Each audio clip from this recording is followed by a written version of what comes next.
In the early hours of the 11th of December, 1899, the 2nd Battalion, the Black Watch, led the Highland Brigade into action at Magersfontein. The following battle was to become one of the darkest days in Scottish military history. This video tells the story from the point of view of Second Lieutenant Malise Hore-Ruthven, a junior officer who witnessed the disaster, as part of the War is Hell collaboration. If you're interested in learning more about the grim realities of war throughout the ages, be sure to check out the videos from other contributors in the playlist linked in the description.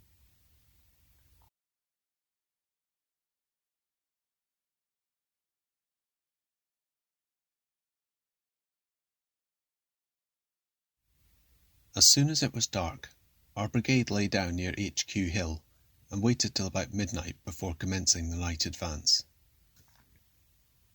There was a heavy thunderstorm and torrential rain going on during practically the whole of the approach march, and the darkness was so black that for much of the time one had to grab hold of the man in front so as not to lose touch, and even then touch would have been lost if the left guides had not been provided with ropes which ran from front to rear.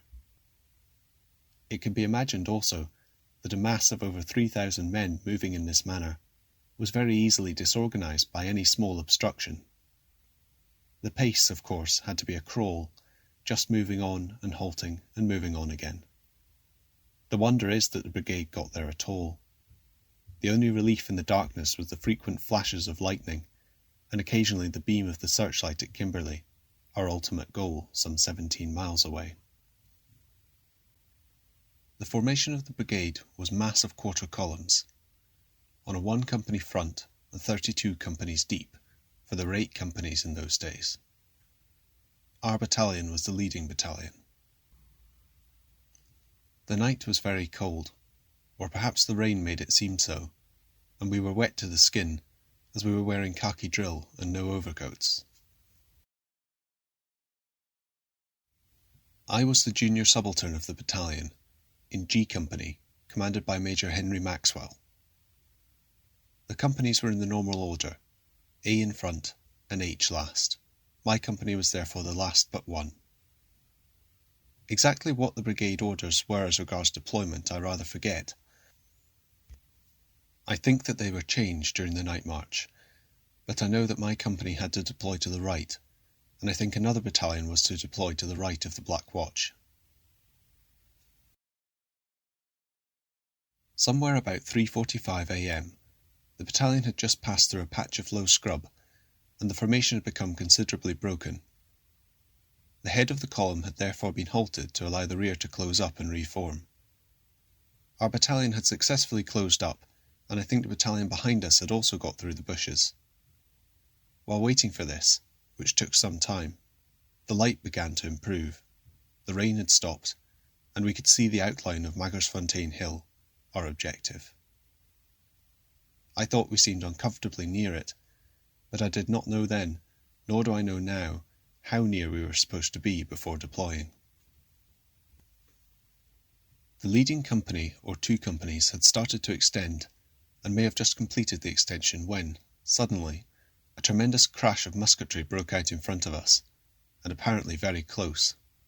It seemed only about 200 or 300 yards, but may have been more. It was difficult to judge in the semi-darkness. The Boer fire, although very heavy, was at first mostly overhead, I fancy, and I don't think many men were hit. To the majority of us, who had never heard a shot fired except on a rifle range, it sounded pretty hot.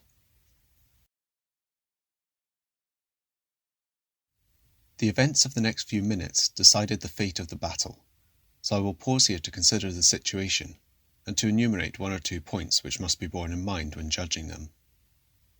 The conditions of the night march had given everyone a feeling of uneasiness as to whether the plan could succeed on such a night. It was now evident that the worst had happened. Some grave error had been made, and we had been caught at short range while still in close formation.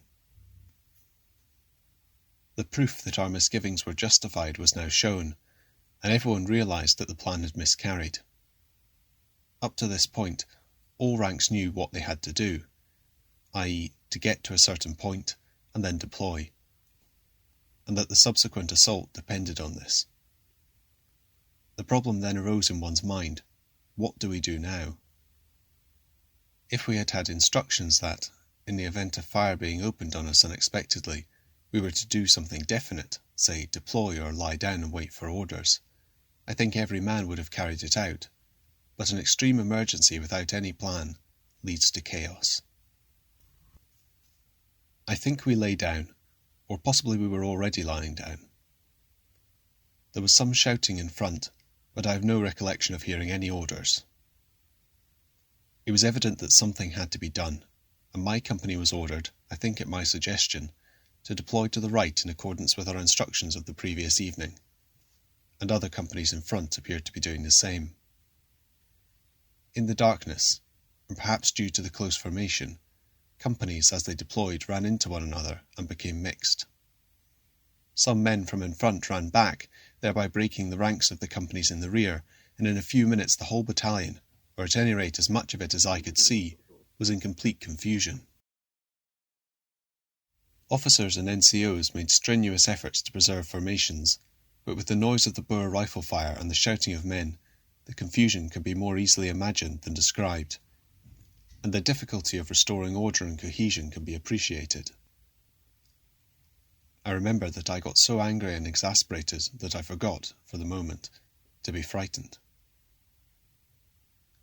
The numbers who ran back from the leading companies were not, I think, many.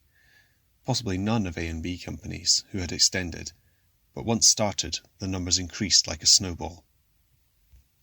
Probably the leading companies hardly noticed that any men had gone, but we in the rear had to cope with the accumulated numbers of men coming back through us, who not only demoralised but further disorganised our companies. All of this may sound as if a large proportion of the battalion ran away, which was by no means the case. The majority of the men in all companies went forward or deployed, and, as the histories show, most of the battalion lay all day within a few yards of the Boer trenches, while some parties actually penetrated the Boer lines and climbed the hill. The fact is that the Black Watch bore the brunt of this action, and any doubt in the matter is settled by a glance at the casualty list, which shows that the Black Watch suffered about 50% of the casualties of the whole brigade. In the space of a few minutes, a magnificent battalion full of splendid material and backed by great traditions was thrown into a state of confusion and rendered incapable of making full use of either its courage or its numbers, and to those who were present it was a heartbreaking experience. While all this was going on, companies, as such, had ceased to exist. The men of other companies were mixed with mine, and the Seaforths, who presumably had also tried to deploy, were also mixed with our men. Eventually I, and one or two other officers and a few NCOs, succeeded in organising a party of mixed Black Watch and Seaforths, and forming them into an extended line. A new factor, however, had now arisen, and fixed itself on our attention. Some enemy lining the ridge, and also between us and the ridge, were enfilading us from the right. This appeared to me to be a serious menace to the whole brigade. The fire from this direction was not so heavy as that from the front, but it was evident that if this enemy was not tackled and pushed back, he might eventually envelop the whole of our right flank and right rear, and almost wipe out the brigade.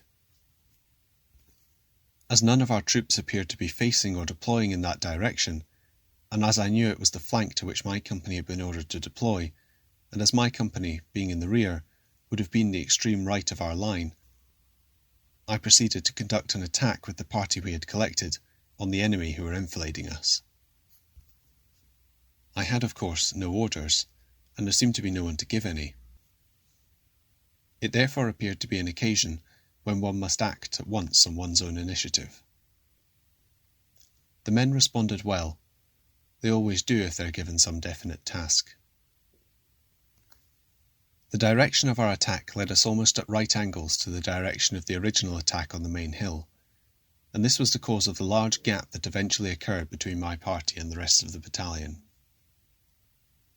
We advanced and crossed a wire fence, and soon got among some enemy who had no trenches there. They were, as one can see now, some considerable distance out in front of their main line of defence. We fired as we went, from the standing or the kneeling position and from the hip, and often at quite close range, the enemy retiring before us in like manner. They left quite a number of dead and wounded. One Boer I particularly remember. He waited behind a bush after his comrades had retired and opened fire on us at about 20 yards range just as we were approaching. This made our men very angry, and they riddled him. Some of the enemy whom we killed had uniforms, blue if I remember right, and were, I believe, a part, but not the whole, of the Scandinavian Corps. These men stood well, but we outnumbered them, and I believe they were pretty well wiped out. After this we pushed on again.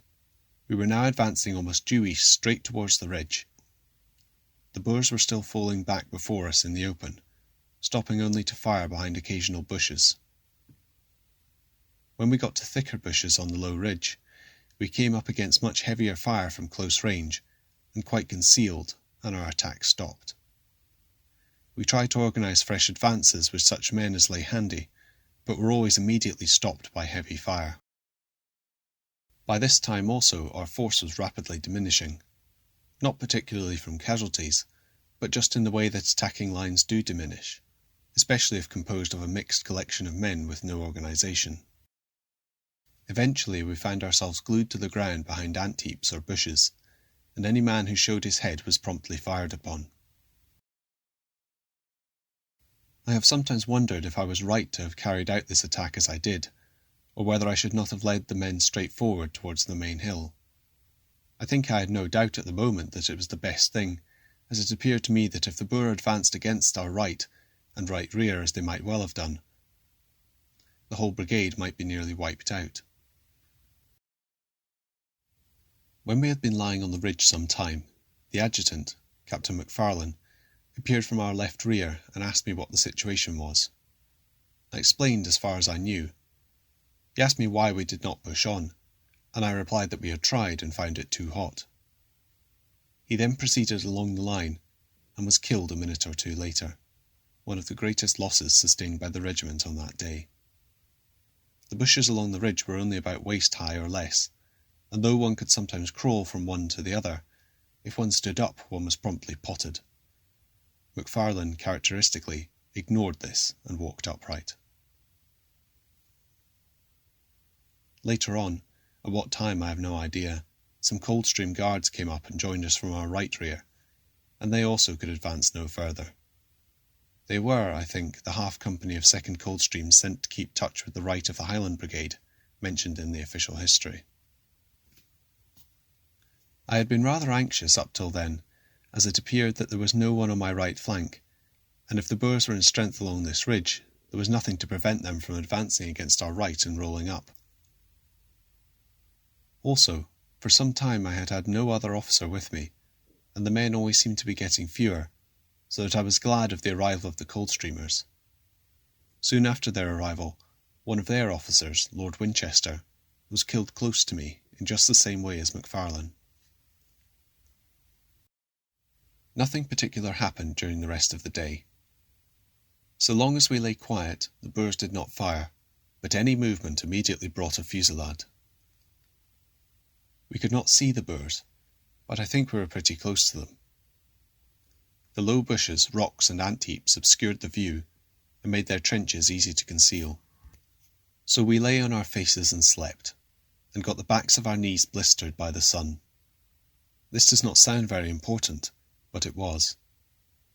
The strong African sun on the thin skin behind the knees played havoc, and for days after most of the Highland Brigade could hardly walk, the backs of their knees being completely blistered and most painful. I myself was reported to my brother as wounded, because someone saw me that evening with handkerchiefs round my knees. Our line was very thin, and any Boer counter-attack could easily have walked over us. There was also, I think, a considerable gap between my party and the remainder of the Highland Brigade on my left. In the afternoon we heard a renewed outburst of fire, and saw men of the Highland Brigade away to our left, in front of the main hill, commence to retire, and I remember feeling appalled and exasperated at the folly of it. I have never discovered the truth as to what the reason was. One heard at the time that it was due to an order from Lord Methven, which I believe is incorrect. The official history appears to think it was due to a misunderstanding of a local order. It was certainly a great mistake. It was so obviously dangerous to retire across the very open ground in front of the main position. We on the right could have retired from our position, as the fall in the ground behind us and the bushes on our ridge made movement in the rear comparatively easy. No order to retire reached us, however, and we decided to hang on where we were. Incidentally, I never got an order of any sort from anyone all day. We therefore stayed till it grew dusk, and then withdrew and rejoined the remnants of the brigade which we found collected near HQ Hill. Before leaving, I assisted some Coldstream officers to get Lord Winchester's body away. Macfarlane's we could not find, as it was nearer the Boer lines. On my way back, I also came across Second Lieutenant Richard Bullock of the Black Watch, who was severely wounded, and assisted him. We fortunately met a cavalry officer mounted. We peremptorily demanded his horse to carry Bullock. He readily agreed and assisted us personally. We did not know who he was, but discovered later that he was General Babington, commanding the cavalry brigade, and felt a little nervous about having demanded the horse of so exalted an officer, and also because of some rather disparaging remarks we had let fall about the higher command.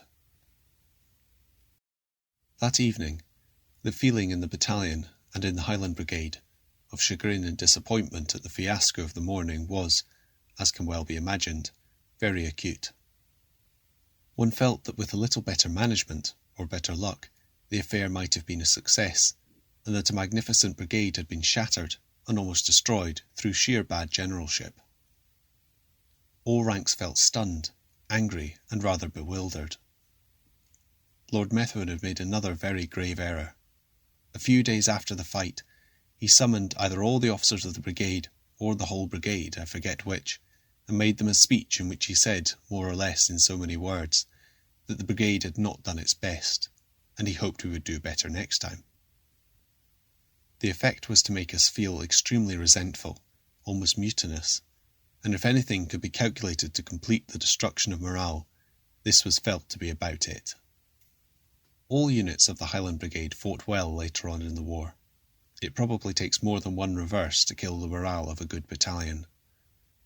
But I think that throughout the war, though the battalion always had a spirit of dogged determination to do its duty, it never entirely recovered from the effects of Magersfontein.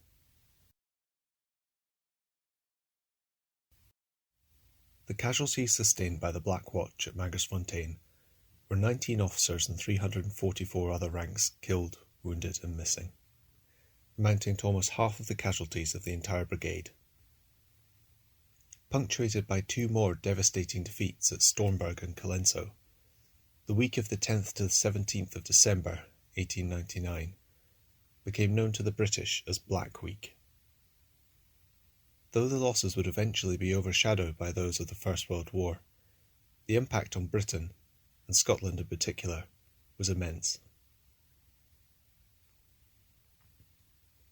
Whatever the period or conflict, the cost of war is the same. If you would like to learn more about this cost in conflicts spanning the last millennium, please take a look at the other videos produced as part of this collaboration.